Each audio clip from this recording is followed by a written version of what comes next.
Some coaching news. Tom Schwartz, no longer with Tinman Elite. His name is nickname is part of the group. That's where Tinman comes from, for those of you who are not familiar with the origins of the group. Corey Leslie, who had been working with Tinman Elite Group for the past couple months, an experienced coach in his own right, will be heading up the group now. Your reaction, Gordon, when you first saw this news? Surprised. I mean, I was actually in Colorado filming a workout with Tinman Elite, and looking back at it, I was like, I remember showing up to the workout and being like, all right, I'm going to want to mic up Tom. And Corey's like, oh, Tom won't be here. And I was like, oh, okay. I was like, is Tom just not come to workouts anymore? That's weird. And then maybe I thought he was on vacation or just out of town or something. I don't know. So I just didn't think anything of it and did the workout. The guys have, their good cohesion. And then a month later, you hear the news that Tom isn't there, and you're like, oh, maybe that's why he wasn't at that workout, because maybe this was slowly happening, and this process of the group of guys and Corey and Drew and all them deciding to not work with Tom was in progress, and now the news is out. It's kind of weird, right? It's like, isn't Tom Schwartz quoted? Let's Run got a quick interview with Tom and Drew Hunter's parents, and Tom's like, I want my name back. It's just like, whoa, like that gets kind of weird. Like, will Tinman change their name? It's kind of weird to have your name off of your ex-coach's nickname, but has the name brand become big enough that people don't associate Tinman Elite with Tom Schwartz? They just associate Tinman Elite with the logo and with the YouTube channel and the social presence in the team. I don't know. It's getting weird. I'll say that.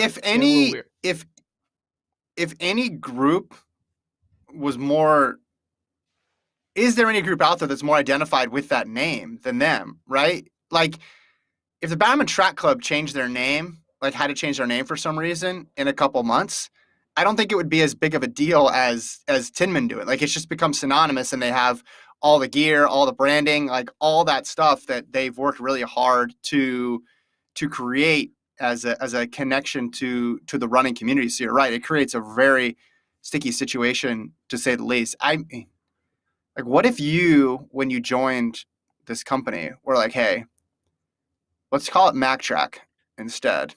That's the new name of the website, and I get to decide because I'm Gordon for some reason. In this scenario, you had actual power, and then you left, and then it's like, hey, MacTrack, but it's connected to you, and then you move on in your life, and then it's like, well, what do we do with that name? So you're right. That is a weird situation.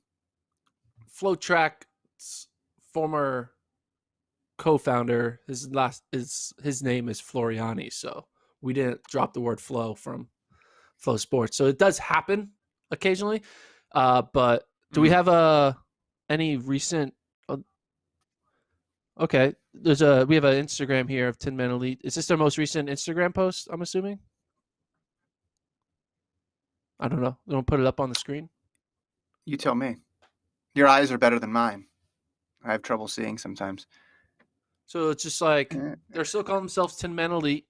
I mean, they haven't come out with this post was April 6th, so I don't know if they have any public statement yet about what they're doing moving forward. But yeah, I mean, first of all, let's talk about Tom. We're kind of getting into the nitty-gritty about the name, and it's weird. Do you think this was the right decision? That it seems like the group of guys, mainly Drew, because Drew's probably the one financing most of this with this big contract. Yeah. Do you think that it was the right decision on the guy's part? Do you think Tom's going? What are your perspective on Tom's opinion on it? What's your whole thoughts? It's just an interesting dynamic in that group, because you're right. You have Drew at the top, who's financing a lot of it, and you have some people obviously who are accomplished runners in their own right, but it's not the same as a Bowerman type group, right? It's not the same as a team boss type group where you have somewhat even distribution. And I know there's not that many big groups out there, but usually you do see it balanced out to where there's like clear, okay, we have a couple 5K people, or a couple 1,500 people, or maybe have one of each, and they can cross over and train. But they're both like world caliber. Obviously, you have Parsons is an accomplished runner, Hunter an accomplished runner. Reed Fisher. They have people who have accomplished things, but this was set up with Drew in mind. Like Drew was the focal point. So you look at his performances over the last couple of years. Made the 2019 team, right? Obviously, didn't end up wasn't able to compete in Doha. Parsons made the world team, but making a change, no, I don't think it's outside the realm of what was reasonable if they feel like they're stagnating and sort of staying in the same spot. But it is interesting though, because in that case, how do you judge a coach, right? Do you judge the coach on how the best runner in the group is doing, how the median runner in the group is doing, how the new people who are adapting to the system? You have marathon runners in there. You have 1,500 meter runners on there. I mean, it almost just resembled a regular, like a college or a high school type team where you have this huge distribution of talent, which makes it a lot easier or a lot more difficult, to judge how well they're doing, right? Like, let's just use the Bowerman comparison again.